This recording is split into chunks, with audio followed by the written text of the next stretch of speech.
Hola, ¿qué tal? Espero esté muy bien, que Dios me le bendiga. Gracias por acompañarme a estudiar nuevamente la palabra de Dios por medio de la lección de escuela sabática, lección número 11. Ya para este trimestre estamos a solo dos lecciones de terminar este estudio acerca de la justicia de Dios. Y en esta oportunidad Dios nos hace la pregunta, ¿qué más pude hacer? Ese es el título de esta lección. ¿Qué más pudo hacer Dios por usted y por mí?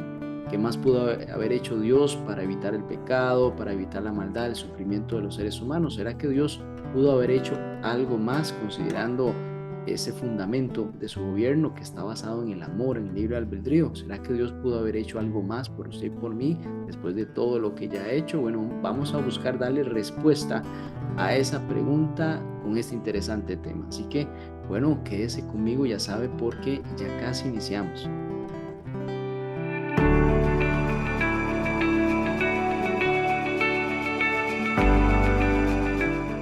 Gracias por continuar. Vamos a iniciar con una oración. Te damos muchas gracias, Padre, por darnos nuevamente esta oportunidad. Tu misericordia se renueva y, oh Dios, queremos agradecerte por eso. Pedir tu Santo Espíritu, discernimiento para entender tu palabra y ponerla en práctica. En Jesús te lo pedimos. Amén. Bien, el texto para memorizar, una declaración que hizo Cristo a Pilato. Dice Juan capítulo 18, versículo 37, le dijo entonces Pilato, luego, ¿eres tú rey? Respondió Jesús, tú dices que yo soy rey, yo para esto he nacido y para esto he venido al mundo, para dar testimonio de la verdad. Todo aquel que es de la verdad, oye mi voz.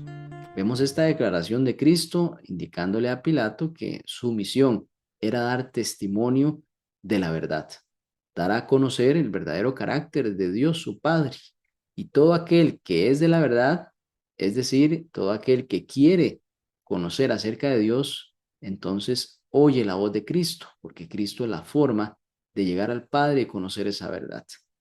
Bien, hay una ilustración que nos da la lección respecto a un muchacho, un joven llamado Denis, quien él fue adoptado por una familia allá hace mucho tiempo, en la época medieval. Este joven odiaba apasionadamente al rey porque cuando él era más pequeño, los padres de Denis habían enfermado y entonces el rey había llegado con los soldados por sus padres y pues los habían separado. Denis y sus papás ya no vivían juntos y nunca más supo acerca de sus padres. Entonces Denis tenía ese rencor con este rey que los había separado. No entendía qué había pasado. Pensaba que era un rey malo. Resulta que después se dio cuenta que el rey se había llevado a sus papás porque ellos tenían una enfermedad contagiosa muy mala, una peste negra, se le llamaba en aquel tiempo. Si el rey no hubiera separado a sus padres de las demás personas, pues esa peste hubiera aniquilado a todos. Todos hubieran muerto porque claramente eran enfermedades contagiosas que no se podían controlar como en los tiempos actuales. Y de esta forma, pues, Denis llegó a comprender mejor acerca de esa acción que había hecho ese rey, que pues claramente le dolió en su corazón haberse separado de sus padres, pero había una necesidad mayor para salvaguardar la vida tanto de Denis como de las demás personas. Así que entonces la verdad acerca de este rey, cuando ya él supo todo ese contexto más amplio y no solo su experiencia personal, lo que había vivido él, pues Denis se liberó de ese odio que había albergado por tanto tiempo, casi toda su vida, con respecto a ese sentimiento que tenía contra el rey. El rey, pues podemos decir que había actuado siempre y en todos los casos por amor a su pueblo. Es decir, esa situación que pues sí claramente era difícil, separar a los padres de su hijo, pues tenía un fin mayor que era salvaguardar la vida tanto de el muchacho como de las demás personas de ese pueblo. Es decir, tuvo que haber hecho algo ahí importante para tener un bien mayor. Muchas personas, por ejemplo, hoy pueden ver a Dios de la misma forma en que veía Denis a este rey, de la forma en que, pues, por su situación personal, quizá algo que le pasó, algo que vio, llega a concluir que Dios no existe o que, pues, Dios es el causante del mal, porque simplemente no tiene todo el contexto de lo que está sucediendo. no tiene el contexto, por ejemplo, de esa guerra espiritual entre el bien y el mal, el libre albedrío que Dios nos otorga tanto a nosotros como le otorgó a los ángeles que después fueron expulsados del cielo. Hay muchos elementos que claramente, pues eso no van a dejar que nos impacten a nosotros en nuestra vida personal por atravesar alguna situación difícil, que pues vayan a evitar que no lloremos, que no suframos, que no sintamos las repercusiones de la maldad, pero claramente si estudiáramos más y si tuviéramos esa percepción más amplia de lo que está sucediendo, pues tendríamos una visión como la que tuvo ya Denis al final, en el cual entendió que el rey había actuado de esa forma por un bien mayor. Y por eso es que salen muchas preguntas de los seres humanos hacia la existencia de Dios, si Dios existe, por qué hay maldad, por qué Dios permite que las personas sufran, por qué hay sufrimiento, por qué hay calamidad, si Dios es bueno, por qué eso lo permite. Bueno, este conflicto cósmico siempre nos va a arrojar una luz sobre esta cuestión crucial, es decir, sobre estas preguntas que tenemos los seres humanos. Sin embargo, aunque todos nuestros intentos de cuestionamiento no tengan una respuesta satisfactoria, es ahí donde nosotros podemos mirar a la cruz del Calvario, podemos mirar a Cristo y ver que en Él es posible confiar en Dios a pesar de todas las preguntas que hoy siguen sin respuesta. Cristo sufrió también en aquel momento una separación con su padre, hizo algunas preguntas y pues vemos cómo él tuvo que atravesar por esa situación, después fue victorioso, claramente hubo una victoria sobre el pecado, después resucitó al tercer día y hoy pues está a la diestra del Padre esperando ese momento para venir por todos sus hijos.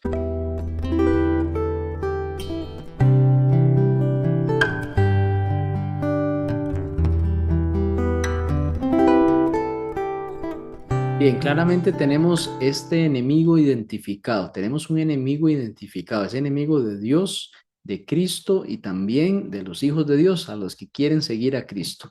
Este enemigo tiene varios atributos que Cristo señaló en varias oportunidades. Por ejemplo, uno de ellos es el engañador del mundo entero desde el principio. Apocalipsis capítulo 12, versículo 9 nos dice que este dragón, serpiente antigua que se llama Diablo y Satanás, fue lanzado, el cual engaña al mundo entero. Este fue arrojado a la tierra.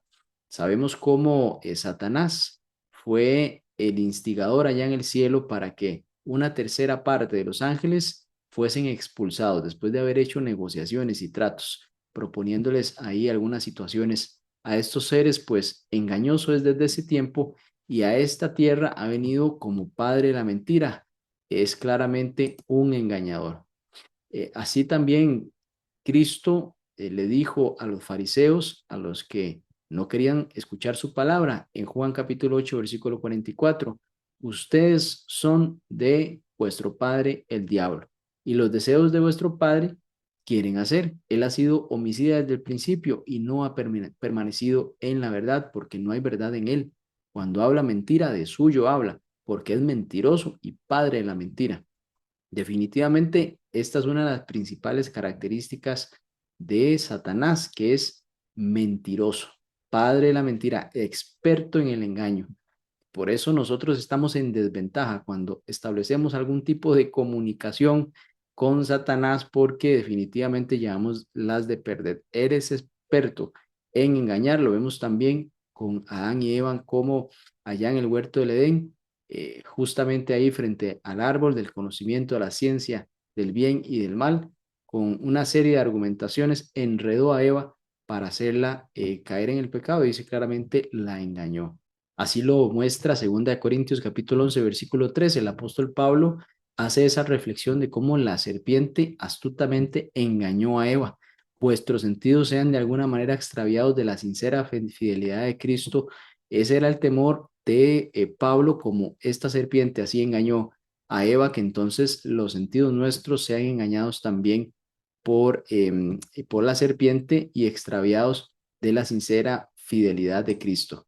Y el apóstol Juan en su primera carta, capítulo 3 versículo 8 dice, el que practica el pecado es del diablo, porque el diablo peca desde el principio. Para esto apareció el Hijo de Dios, para deshacer las obras del diablo. Vea qué importante enseñanza nos muestra aquí cómo concluye este versículo, viendo que Satanás viene construyendo malas obras desde que cayó aquí en la tierra, viene afectando a los seres humanos y haciendo maldad y procurando el sufrimiento y siempre pues llevando a las personas a la perdición.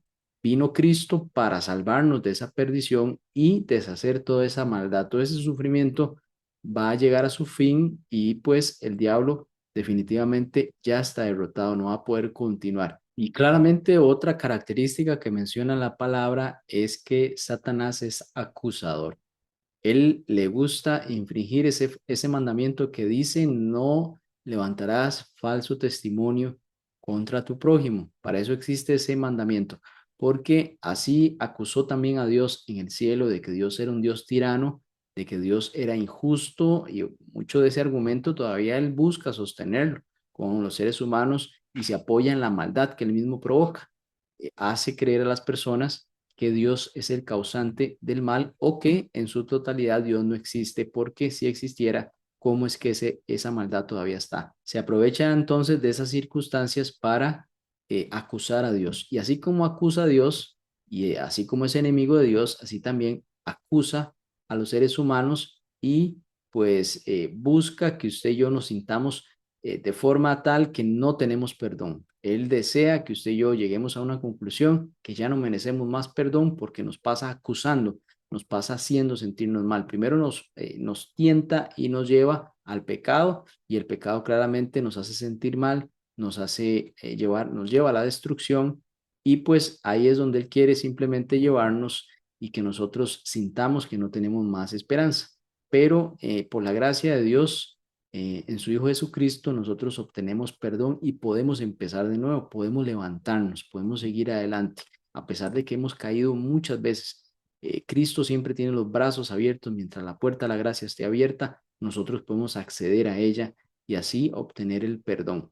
En Apocalipsis capítulo 12, versículo 10, justamente después de que menciona de la caída del gran dragón, el cual viene a engañarnos, dice el versículo 10, entonces oí una gran voz en el cielo que decía, ahora ha venido la salvación. Qué bonito, ahora ha venido la salvación. Después de haber tenido la perdición, la ruina total para nosotros, esta especie caída, nosotros estábamos perdidos en el abismo del pecado, de la perdición. Ahora ha venido la salvación.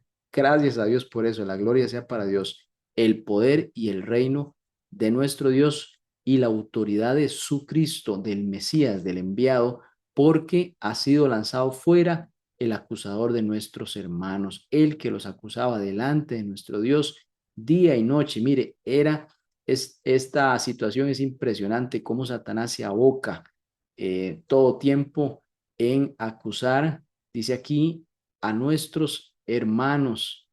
Es parte de ese trabajo que nadie quiere estarse sintiendo acusado y acusado en una situación permanente todo el tiempo, claramente porque no quiere dar tregua, quiere que usted y yo siempre nos sintamos en esa posición de acusados y culpables. Pero aquí dice claramente, ha venido la salvación y ese poder restaurador, ese poder que aunque parezca imposible claramente para los seres humanos, Dios es todopoderoso y dice que también y el reino de nuestro Dios, porque entonces usted y yo somos declarados también hijos del reino, somos declarados como parte de la familia de Dios. Esto solo se obtiene por ese poder de Dios, esa autoridad que tiene Cristo. También dice el versículo sobre todas las potestades en la tierra y en los cielos, es la autoridad que tiene Cristo sobre Satanás, porque él tiene esa capacidad y esa autoridad de arrebatar cualquier persona, no importa lo más profundo que esté, lo único que esa persona necesita hacer es pedir misericordia, Señor, sálvame,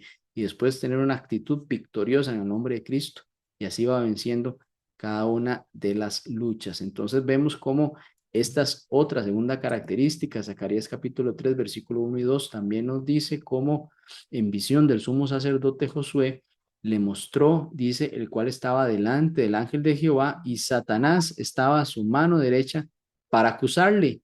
Y dijo Jehová a Satanás, Jehová te reprenda, oh Satanás, Jehová que ha escogido a Jerusalén, te reprenda. Y así vemos cómo En cada uno de estos episodios de la palabra de Dios, vemos a un Satanás acusando, majadero. Quiere definitivamente que usted y yo no accedamos a Dios, que tengamos nuestro caso por perdido.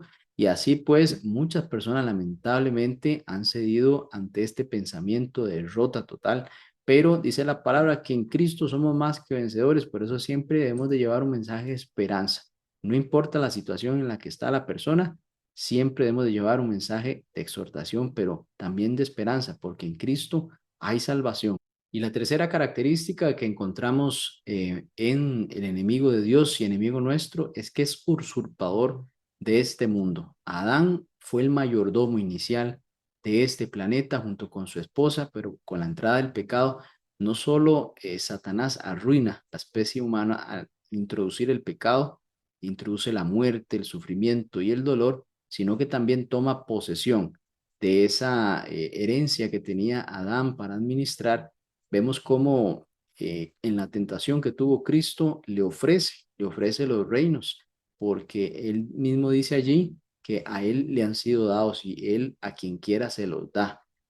Vemos cómo hay un control, hay un dominio que tenía Satanás después de que Adán, allá en el inicio de la historia, lo perdiera. Vemos también cómo allá en el concilio, un momento cuando se habló acerca de la persona de Job, ahí llegó Satanás, prácticamente representando al planeta Tierra. Vea qué situación más difícil que teníamos los seres humanos, esa representación. Y pues aún así vemos que había un hombre justo, un hombre justo en la tierra, haciendo que Satanás tenía el dominio, pero tenemos la gran bendición de que Cristo vino a deshacer las obras del diablo. En Juan capítulo 12, versículo 31 dice, ahora es el juicio de este mundo, ahora el príncipe de este mundo será echado fuera. Note que hasta se le llamaba príncipe de este mundo. En esa victoria de Cristo dice, ahora ha llegado el momento en que este príncipe, el de este mundo, será echado fuera. Hechos capítulo 26, versículo 18 dice, para que abran sus ojos a fin de que se vuelvan de la oscuridad a la luz y del dominio de Satanás a Dios, para que reciban por la fe en mí el perdón de pecados y herencia entre los que han sido santificados. Ese es el paso clave para quien desea seguir a Dios, quien desea aceptar a Cristo, es abrir los ojos, esos ojos espirituales que solo el colirio, el Espíritu Santo nos puede mostrar para poder discernir y entender que esto definitivamente es una lucha espiritual entre el bien y el mal, que no solo lo que perciben nuestros ojos naturales, sino que debemos abrir esos ojos para discernir y volvernos de la oscuridad a la luz. La luz nos la proporciona la palabra de Dios.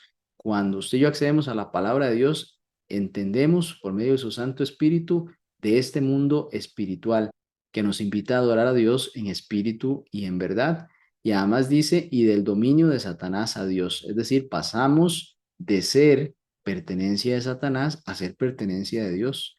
Mucha gente se puede sentir ofendida al decirles que usted le pertenece a Satanás.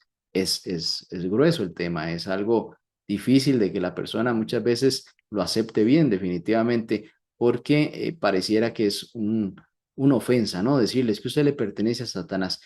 Claramente la persona pertenece a Satanás si no le pertenece a Dios. Si no ha aceptado a Cristo, que es la única forma de poder acceder a Dios, entonces hay que hacer esa reflexión y hay que tomar decisiones al respecto. Esa es la bendición, que se puede avanzar en la línea correcta, se puede corregir. Y a eso es donde debemos de guiar a las personas, no solamente señalarles que es hijo de la perdición, sino que tiene la posibilidad por medio de Cristo Jesús de acceder a la otra familia. Ya es una decisión definitivamente el que quiera hacerlo o no, pero la posibilidad de la salvación ahí está. Y dice para que lo reciban por la fe y también el perdón de los pecados y herencia entre los que han sido santificados. Hay una herencia que definitivamente vamos a tener todos. Pues claramente la principal es la vida eterna, también un lugar allá en la tierra nueva. Pero lo más importante es poder decir, salgo de esta situación en la que estamos y avanzar al siguiente nivel, aceptando pues nuestra condición ahora como hijos de Dios y aceptamos a Cristo y también buscar que otras personas conozcan de Cristo. Efesios capítulo 2, versículo 2 nos hace una reflexión del pasado y el presente y también el futuro, porque dice, en los cuales anduviste en otro tiempo, siguiendo la corriente de este mundo, el corre-corre, todo lo que nos implica a nosotros, pues el día a día, por eso la palabra nos dice, busque primero el reino de Dios y su justicia y todo será añadido, porque la corriente de este mundo nos mete casi que desde que amanecemos hasta que nos acostamos. Y la corriente de este mundo dice, conforme al príncipe de la potestad del aire, el espíritu que ahora opera en los hijos de desobediencia. Este claramente es el príncipe de este mundo, como se le llamó en el texto anterior. Y aunque vimos esas tres características de Satanás, vemos cómo Cristo logra vencer a Satanás a pesar de esas cualidades pues, negativas bastante afinadas, siendo un excelente engañador, un excelente acusador y un excelente usurpador, no es lo suficiente para vencer a Cristo, porque Cristo, Hijo de Dios, tiene autoridad y potestad sobre Satanás y lo ha vencido no una, sino varias veces en este conflicto cósmico. Jesús vino al mundo para dar testimonio de la verdad, vino a revelar el verdadero carácter del Padre. También vino Jesús y por medio de la cruz, Jesús demostró de manera suprema esa justicia y el amor perfectos de Dios. Ahí justamente dice un salmo, la justicia y la misericordia se encontraron, se besaron, porque ahí se manifestó de una forma tácita y real y concreta ese amor de Dios y se refuta las acusaciones de Satanás de que Dios es un Dios injusto.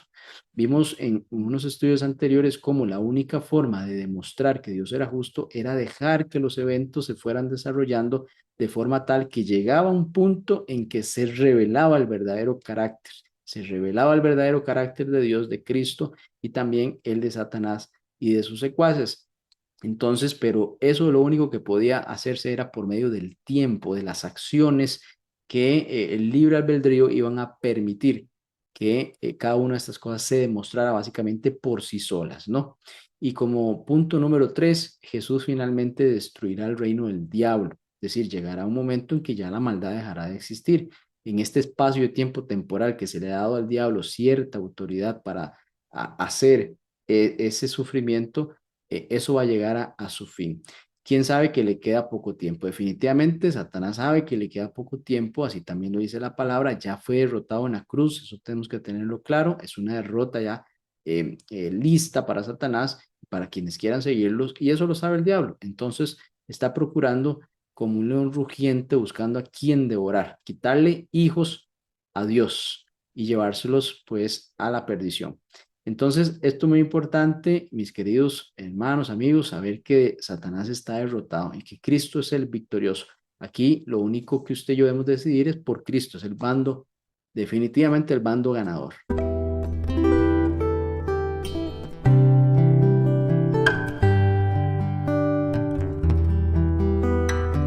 En 1 Juan capítulo 3 versículo 8 nos dice, ¿qué vino Cristo a destruir?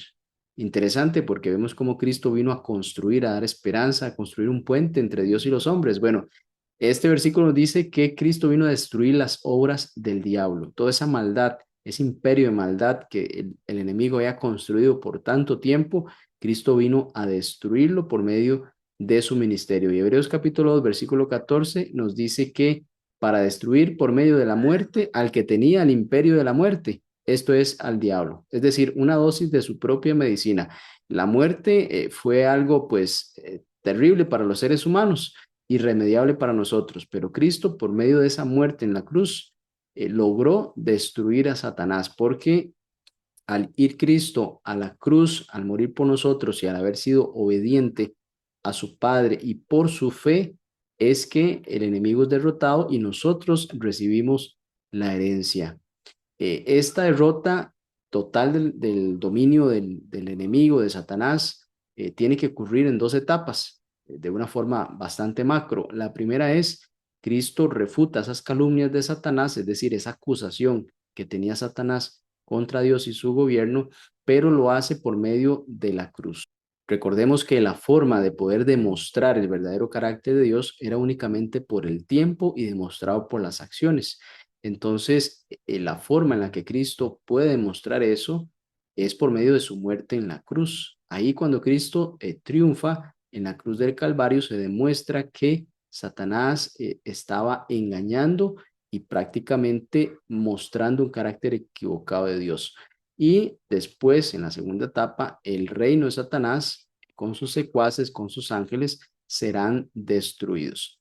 Romanos capítulo 3 y versículo 23 al 26 nos dice, por cuanto todos pecaron y están destituidos de la gloria de Dios, siendo justificados gratuitamente por su gracia mediante la redención que es en Cristo Jesús, a quien Dios puso como propiciación por medio de la fe en su sangre para manifestar su justicia, a causa de haber pasado por alto en su paciencia los pecados pasados con la mira de manifestar en este tiempo su justicia, a fin de que Él sea el justo y el que justifica al que es de la fe de Jesús. Básicamente lo que nos dice estos textos es que somos justificados por la fe de Jesucristo, por ese sacrificio en el cual Él se entregó, porque fue la propiciación por medio de la fe en su sangre.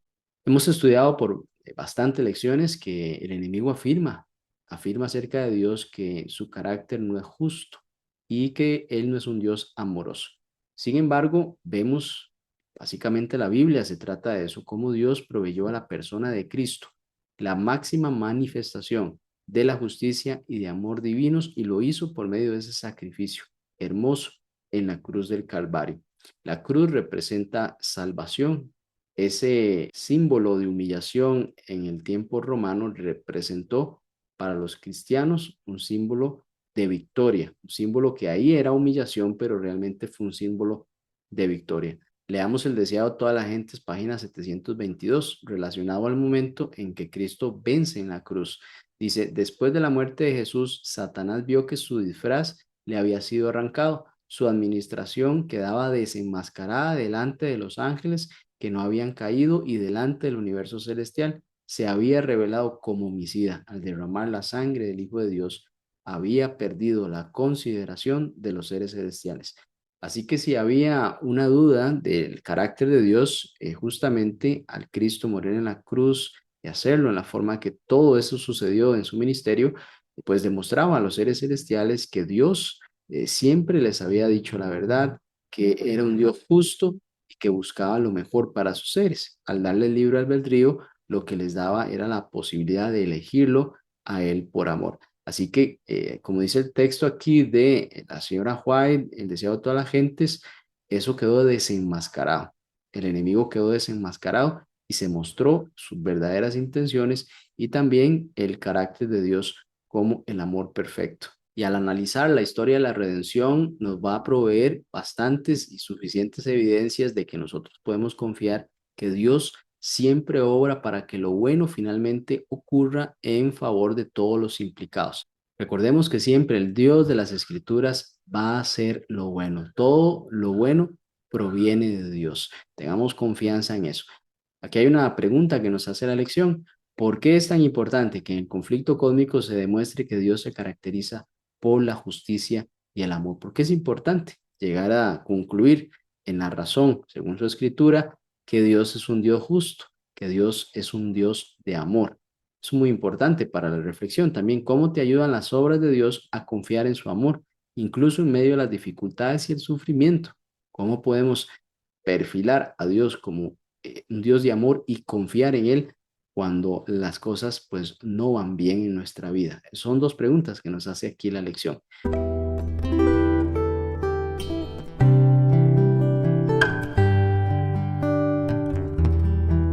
En Isaías capítulo 5, versículo 1 al 4, encontramos un canto de Dios a su pueblo y lo hace en la comparación del dueño de una viña y la viña que debía de producir fruto. Dice que tenía mi amado una viña en una ladera fértil, la había cercado y despedregado y plantado de vides escogidas. Había edificado en medio de ella una torre y hecho también en ella un lagar y esperaba que diese uvas. Eso era lo que esperaba el dueño de la viña, que diese uvas, porque él había cuidado, había hecho todo lo necesario para que eso se diera. Sin embargo, dice que dio uvas silvestres, es decir, estas uvas no servían para producir ese vino fresco, ese jugo fresco, porque estas uvas ya no eran de buena calidad. Ahora pues, vecinos de Jerusalén y varones de Judá, aquí viene la aplicación. Juzgad ahora entre mí y mi viña. es decir, en mi pueblo. ¿Qué más se podía hacer en mi viña que yo no haya hecho en ella? ¿Cómo esperando yo diese uvas, ha dado uvas silvestres? Aquí hace la pregunta, ¿qué más se podía hacer por esa viña que ya no haya hecho el dueño de la viña para que diese frutos? Pero él tiene que esperar a que la viña dé frutos, porque esa parte realmente viene de la viña, viene de la vid, y claramente él está esperando que el resultado de su trabajo proporcione uvas de buena calidad, pero por el contrario, dio uvas que no sirven, dio uvas que en la correcta traducción hebrea, uvas podridas, que no pues servían para nada, simplemente cortarlas y tirarlas. No era lo que el dueño de la vid estaba esperando. Y en Jeremías capítulo 2 versículo 21, básicamente tomando esta misma idea, dice el profeta, palabra de Jehová, te planté de vid escogida, simiente verdadera toda ella. ¿Cómo pues tú me has vuelto sarmiento de vid extraña?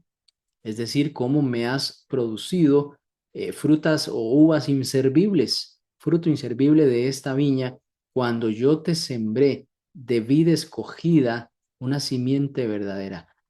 Aquí el sembrador, en este caso Dios es el dueño de la viña, claramente ha hecho todo lo necesario, ha sembrado la buena semilla, ha cuidado de esa planta, la ha protegido de todas las inclemencias que podían haber a su alrededor, pero al final esta viña decide pues no dar buenos frutos.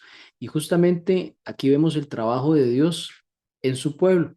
Él proporciona todas las herramientas necesarias para que su pueblo triunfe, para que confíe en Dios, para que siga adelante, para que obedezca sus mandamientos. Pero ¿qué si el pueblo no obedece los mandamientos y desea seguir otros dioses? Esa parte Dios no la puede forzar. Él prepara todo el terreno, hace todo lo necesario, les da sus leyes, les muestra su misericordia, su brazo extendido, les muestra el porvenir, lo que desea para ellos. Y si el pueblo o uno, las personas no queremos obedecer a Dios, ¿cómo vamos a poder dar buenos frutos en esta vida? ¿Cómo vamos a poder obtener bendición si nos alejamos tanto de sus caminos, de sus estatutos, de sus mandamientos? Somos tercos. ¿Qué más puedo yo hacer por mi hijo, por mi hija, para que le vaya bien si no atiende mi voz? ¿Qué más puedo yo mostrar? ¿Qué mayor sacrificio de amor que fue dar a mi hijo para que entienda que yo le amo, que la consecuencia de lo que le sucede en la vida muchas veces es por malas decisiones? Claramente Satanás nos ataca y desea arruinarnos, y muchas son pruebas también, pero hay muchas decisiones que nosotros tomamos con nuestro libre albedrío que simplemente nos aleja de Dios. ¿Y cómo puede Dios protegernos si nosotros estamos alejados de su amparo? Nos alejamos de aquella figura de la gallina que protege a sus pollitos. Si yo soy un pollito y me voy por ahí, ¿cómo puedo estar protegido? Yo debería estar bajo las alas de esta gallina, bajo las alas, ya en la otra figura del Altísimo, como dice el Salmo 91. Vemos esa consecuencia en Isaías capítulo 1, versículo 8. Dice, y queda la hija de Sión como enramada en viña, como cabaña en melonar, como ciudad asolada. Hay consecuencias definitivamente que tuvo el pueblo de Dios, siendo que Dios la había plantado como esa viña y proveniente de vid verdadera, proveniente de viña y de vid buena para producir fruto, pero no quiso. Y relacionado a esto, que nosotros debemos de producir fruto, debemos de producir una uva buena. Juan capítulo 15 versículo 5 dice, yo soy la vid, vosotros los pámpanos, el que permanece en mí y yo en él, este lleva mucho fruto, porque separados de mí nada pueden hacer. Este ejercicio que nos hace Cristo básicamente viene también de esta enseñanza en Isaías y Jeremías. También era conocido en el tiempo de Cristo, pues las cosechas de uva era un elemento que todos entendían y definitivamente tenía una aplicación práctica para aprender acerca de estos conceptos. Vemos cómo Cristo utiliza esta enseñanza también al manifestarse él como la vid, esa vid verdadera que había dicho Dios que la había sembrado y que lamentablemente en el pueblo de Israel no había dado fruto. Más nosotros en esta oportunidad somos llamados a hacer esos pámpanos que básicamente son esas ramitas pequeñitas donde ya sale la uva y poder así pues reflejar ese fruto que Dios quiere que usted y yo mostremos. ¿Qué más pude haber hecho yo por esta viña? Dijo Dios. Bueno, que esa pregunta en nuestra aplicación diaria de nuestra vida tenga una respuesta positiva.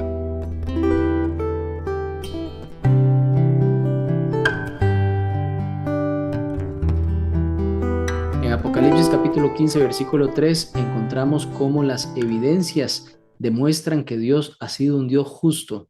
Dice, y cantan el cántico de Moisés, siervo de Dios, y el cántico del Cordero diciendo, grandes y maravillosas son tus obras, Señor Dios Todopoderoso, justos y verdaderos son tus caminos, Rey de los santos.